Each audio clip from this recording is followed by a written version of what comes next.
Voces del Misterio Express.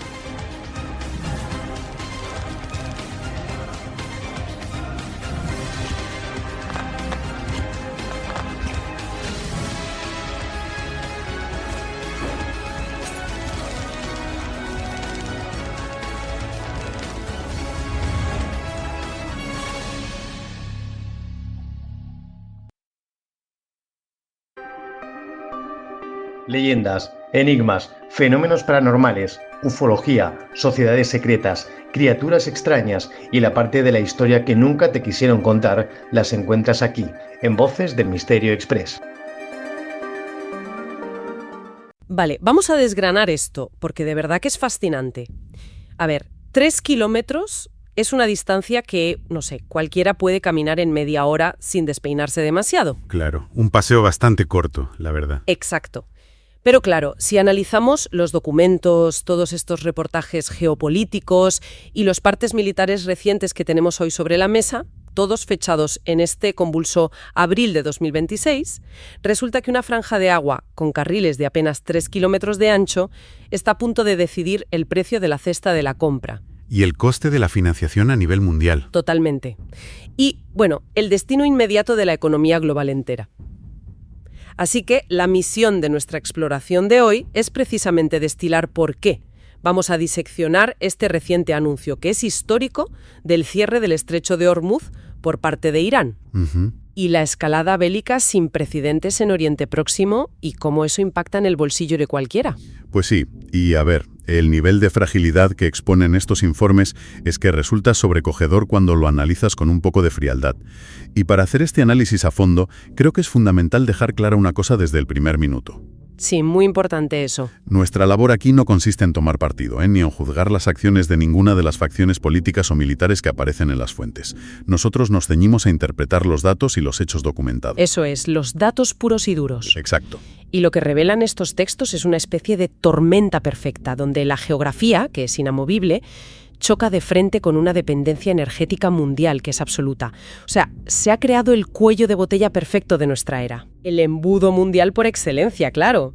Y para entender la gravedad de estas amenazas militares actuales, yo creo que primero hay que visualizar físicamente ese cuello de botella. Claro, las dimensiones son clave. Fíjate en las cifras de los reportes. En su entrada, el estrecho tiene unos 50 kilómetros de separación, que suena a mucho. Pero al llegar a su punto más crítico, entre Irán y Omán, se reduce a solo 33 kilómetros. Unos 33 kilómetros que además esconden una trampa técnica. Porque claro, la profundidad y las corrientes obligan a los superpetroleros a navegar única y exclusivamente por 2 carriles marítimos superespecíficos, uno de ida y otro de vuelta. Y cada uno mide los 3 kilómetros que comentábamos. Exactamente. Es que es el equivalente a, no sé, encauzar el tráfico de una autopista internacional inmensa en una carretera comarcal de un solo sentido, pero en mitad del océano y para los barcos más gigantescos que existen. Es una imagen brutal. Y el volumen físico que pasa por esa carretera comarcal marítima es que, bueno, desafía cualquier lógica.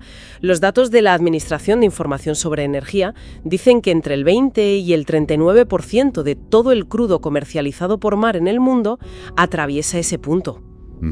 Es una barbaridad. Casi un 20% del consumo mundial absoluto. Y en cifras diarias, que esto es lo que más me impactó al leerlo, hablamos de 14,6 millones de barriles de crudo al día. 14,6 millones. Se dice pronto. Millones de toneladas anuales de gas natural licuado. Esto mueve un comercio anual de $500 billón. Es como la arteria aorta del planeta. Es una analogía perfecta. Y claro, la explicación a esta concentración tan extrema es puramente geográfica. O sea, la ubicación de los recursos. Claro, el petróleo está donde está. Eso es.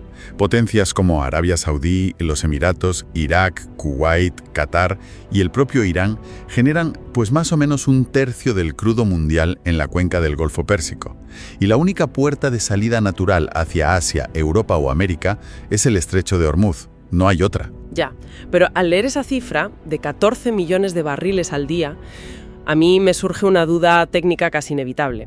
O sea, países como Arabia Saudí o los Emiratos tienen unos recursos financieros inmensos, ¿verdad? Descomunales, sí. Pues si este estrecho es una zona tan vital y a la vez tan vulnerable, tan blanco fácil, ¿por qué no usan simplemente oleoductos terrestres para evitar el paso marítimo y ya está? Pues mira, lo fascinante aquí es que esa viabilidad terrestre sí que se analiza a fondo en varios informes energéticos. De hecho, existen infraestructuras de este tipo. Ah, sí existen. Sí, claro. Está el oleoducto de Abu Dhabi o el Petroline Saulí, que se construyeron precisamente como rutas de escape. Pero el obstáculo insalvable es pura matemática. La capacidad máxima de esos oleoductos es una fracción minúscula de lo que exige el mercado cada día. Vale, o sea que no dan abasto. Averías de miles de kilómetros requiere unas estaciones de bombeo gigantescas. Es muchísimo más lento y los costes son altísimos. La infraestructura mundial simplemente no puede absorber un desvío de 14 millones de barriles de la noche a la mañana. O sea que dependemos totalmente de los barcos. Y comprendida esta dependencia absoluta, es evidente que quien controla esa ruta tiene un botón rojo sobre la economía mundial. Literalmente un botón rojo. Y según los partes de inteligencia de este abril de 2026, ese botón acaba de ser presionado. Así es. Entramos en un escenario de disrupción que las propias fuentes tildan de inédito. O sea, los documentos relatan una guerra regional abierta. El detonante inmediato ha sido esta ofensiva aérea masiva de Estados Unidos e Israel contra posiciones en Irán. Que incluye la muerte de líderes importantísimos. Claro. Los reportes confirman el fallecimiento del ayatolá Ali Jamenei y buena parte de la cúpula. Y claro, esto genera una represalia. Y aquí es donde la cosa se pone muy interesante. Porque la respuesta iraní con misiles y drones desata el caos. Pero lo que realmente altera los mercados globales es el anuncio histórico de Ebrahim Javari. El asesor de la Guardia Revolucionaria, exacto. Eso es. Anuncia el cierre total del estrecho y amenaza con incendiar cualquier navío comercial. Pero leyendo los partes militares estadounidenses, afirman haber destruido la flota regular iraní. Sus grandes destructores y fragatas estarían inoperativos. Entonces, yo me pregunto, si la mayor potencia naval del mundo te desmantela la flota, ¿cómo pretendes mantener un bloqueo físico en el mar? Pues la contradicción desaparece cuando entiendes cómo opera la guerra naval asimétrica. Y en eso Irán lleva décadas preparándose. O sea, no necesitan enfrentar un destructor contra otro en mar abierto. Vale. En un canal de solo 3 kilómetros, los grandes buques occidentales no tienen margen de maniobra. La doctrina iraní usa enjambres. Hablamos de cientos de lanchas rápidas, súper baratas pero armadas con misiles. Ah, claro, la cantidad supera la tecnología. Exacto. Súmale enjambres de drones, mini submarinos y la siembra de minas marinas. Claro, porque un destructor estadounidense de miles de millones de dólares tiene unos radares increíbles, pero matemáticamente solo puede interceptar un número limitado de blancos a la vez. Eso es pura estadística. Si el enjambre supera ese número, el impacto está asegurado. Y ojo, el bloqueo ni siquiera necesita hundir barcos constantemente. Basta con atacar el eslabón débil. Los seguros. Exacto. Las aseguradoras marítimas. En el instante en que un barco sufre un rasguño o ven una mina flotando, se activan las cláusulas de riesgo de guerra. Y las primas se vuelven inasumibles. O directamente te quitan la cobertura. Y sin seguro, ninguna naviera va a meter un cargamento de cientos de millones de dólares en esa ratonera. El bloqueo es, en el fondo, pánico corporativo. ¡Qué barbaridad! Y a eso hay que sumarle el tema legal, la regla de las 12 millas náuticas de la ONU, que como el estrecho mide 33 kilómetros, todo el carril navegable es agua territorial de Irán o de Omán. Claro, no hay aguas internacionales ahí. No pueden exigir derecho de paso libre. Y aunque en los años 80 hubo algo parecido con la guerra de los petroleros entre Irán e Irak y Estados Unidos tuvo que escoltar buques, los analistas dicen que no es comparable, ¿no? Para nada. En los 80 no había enjambres de drones autónomos ni misiles de precisión disparados desde la costa.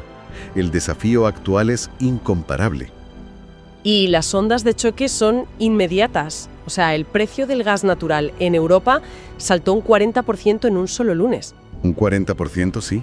Pero lo que me parece una contradicción geopolítica increíble es quién sufre más. Porque claro, afecta a Corea del Sur, Japón, la India, pero sobre todo a China. Ese es el gran tema. China recibe cerca de la mitad de su crudo importado por Hormuz, gran parte iraní con descuento. Y ya en junio de 2025, el secretario de Estado estadounidense, Marco Rubio, advirtió a China de que un cierre sería un, cito textualmente, suicidio económico para ellos. Sí, advirtió que les afectaría mucho más a ellos que a Occidente. Entonces, yo te pregunto, ¿por qué iba Irán a tomar una medida que estrangula económicamente a su principal aliado y comprador en semanas? Parece que se tiran piedras sobre su propio tejado. A simple vista parece ilógico, pero si conectamos esto con el panorama general, la perspectiva cambia. Los análisis de inteligencia lo dejan claro. Irán está en modo supervivencia estatal. Claro, acaban de sufrir ataques masivos. Eso es, han perdido a sus líderes. Ya no piensan en la balanza comercial de la próxima década. Piensan en tácticas militares para sobrevivir la próxima semana. O sea, la desesperación pura. Exactamente. Su arma más poderosa es tomar a la economía mundial como rehén. Provocar una crisis global tan bestia que China y el resto del mundo se vean obligados a exigir a Estados Unidos e Israel un alto al fuego. Infligir ese daño a Pekín es el precio que asumen para detener la guerra en su casa. Es una jugada al límite. Y bueno, es muy fácil caer en la trampa de pensar que todo esto es un juego de tronos muy lejano en el Golfo Pérsico que no nos afecta. Uy, sí que afecta, vaya que sí. Pero los informes demuestran el efecto mariposa directo. Toman el caso de España como ejemplo, que me parece súper interesante. Sí, es un modelo perfecto para desmontar la falsa sensación de seguridad. Totalmente, porque miras los datos de España de 2025 y dices, wow, las renovables generaron más del 55% de la electricidad. Un hito brutal. Y la dependencia de Oriente Próximo es bajísima, menos del 2% de su gas natural y poco más del 10% de su petróleo viene de allí. De hecho, solo el 5% del petróleo español pasa por Hormuz. Así que, con esos datos, cualquiera diría que lo que pase en el desierto no nos importa. Somos inmunes. Funciona con compartimentos estancos. Claro, mi barril es mío y ya está. ¿Y no es así? Hay que imaginar el mercado global del petróleo como una piscina gigante. Todos los países sacan agua de la misma piscina. Y claro, si un país saca agua del lado opuesto a Irán, se cree que está a salvo. Pero si Irán retira 15 millones de barriles de golpe, vacía un quinto de la piscina para todos. El nivel baja a nivel global. Exactamente. Y la reacción es despiadada. Asia entera, con China y la India a la cabeza, de repente no tiene petróleo. ¿Qué hacen? Van al mercado global a buscar proveedores alternativos. Empiezan a pujar. Se inicia una guerra de pujas salvaje. Ofrecen precios desorbitados por el petróleo de Brasil, de Estados Unidos o de Nigeria. Que casualmente es el petróleo que iba a comprar España. Eso es. Así que, aunque tu barril venga de África, su precio se dispara porque Asia está dispuesta a pagar el doble por él. Es la disrupción global, el efecto cascada. Y ya tenemos el recuerdo de 2022, con la guerra de Ucrania, que encareció la energía en toda Europa, sin importar de quién la comprabas. Fue la prueba empírica de todo esto. Y claro, menos petróleo encarece la logística, la producción, sube el gasoil, suben los fertilizantes y al final sube el precio de los alimentos y la ropa. Es una inflación en cadena. Y el Banco Central Europeo reacciona subiendo los tipos de interés. Para intentar enfriar la economía. Y de repente, ese enjambre de lanchas en Hormuz acaba de encarecer tu hipoteca. Es increíble. Es la hiperglobalización en su máxima expresión. Pues para recapitular brevemente, hemos visto cómo 33 kilómetros de agua conectan las estrategias de guerra asimétrica con la inflación de nuestro día a día. En el siglo XXI, los conflictos aislados simplemente no existen. Han desaparecido por completo, sí. Y fíjate, repasando este dato del 55% de energías renovables en España, me surge una reflexión, un pensamiento contraintuitivo. A ver, cuéntame. Si este estrangulamiento de Hormuz nos mete en una recesión inflacionaria profunda a nivel mundial, es posible que, de forma no intencionada, este mismo bloqueo sea el mayor acelerador de la historia para abandonar por fin los combustibles fósiles. Ostras. O sea, imagina que el dolor económico es tan insoportable que en un par de décadas esto nos empuja a la independencia energética total. Y entonces estos cuellos de botella geoeconómicos dejarían de importar para siempre. Es una reflexión muy potente, desde luego. Una paradoja histórica. Pues ahí dejamos la idea para que quien nos escuche le dé una vuelta. Fin del análisis. Leyendas, enigmas, fenómenos paranormales, ufología, sociedades secretas, criaturas extrañas y la parte de la historia que nunca te quisieron contar las encuentras aquí, en Voces del Misterio Express. Voces del Misterio Express.